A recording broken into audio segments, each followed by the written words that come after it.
হাই friends, এতিয়া চাওক মই কি দিম, কেনেকৈ বনাম অত্যন্ত সম্পূৰ্ণ দেখুৱাম। এইটো আপোনাৰ 1 কিলো পাঠা হয়।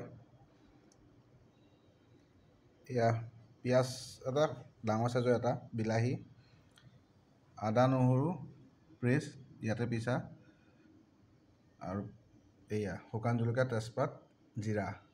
আৰু এটা মেইন থিং বস্তু দিয়া হ'ব, এইটো হৈছে আপোনাৰ আজি স্পেচিয়েল মটন উইথ মচুৰ দাইল।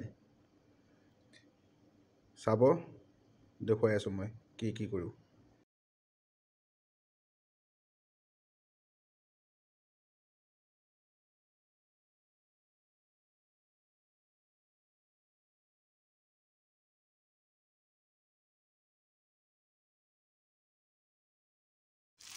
অলপ টাইম ভাজাৰ পিছত মাংসটো ঢালিব লৈছোঁ।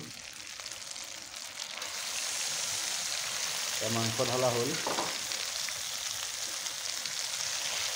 বাকী আৰু পিছত কি দি আছোঁ চব দেখুৱাই আছোঁ, চাব।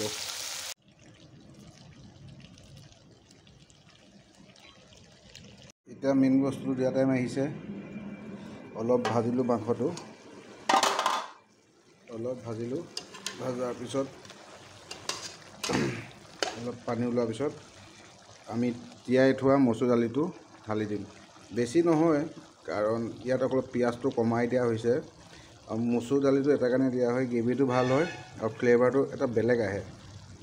ট্ৰাই কৰক, আপোনালোকে খাই চাওক। যদি সকলোৱে খাব পাৰে, খাইছে যদি সঁচাই ভাল এটা টেষ্টি আইটেম হয়। ট্ৰাই কৰক যোনে নাই কৰা।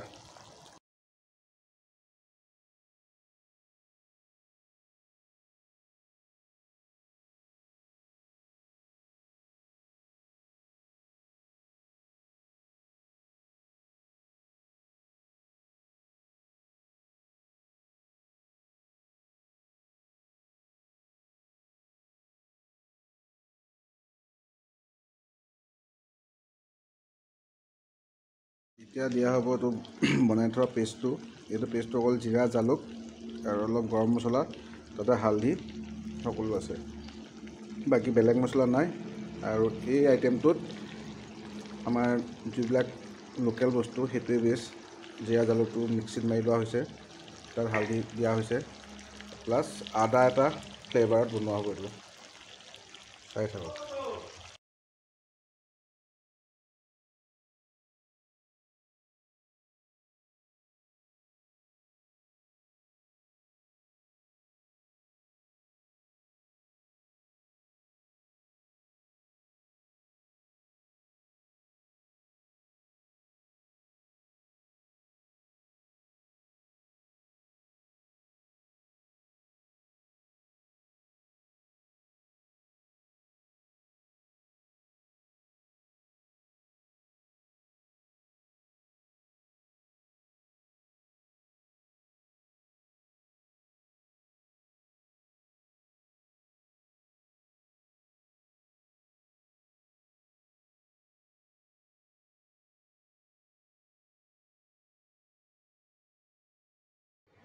ফাইনেলি মচুৰ দালি দি বনোৱা খাচী মাংস কমপ্লিট হৈ গ'ল।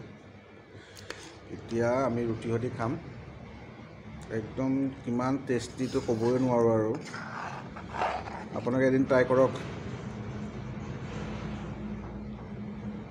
ট্ৰাই কৰি চাওক। আলুটো দিয়াটো নহ'ল বাৰু দেখুওৱা। একদম গ্ৰেভি আৰু দেই, পানী নহয়।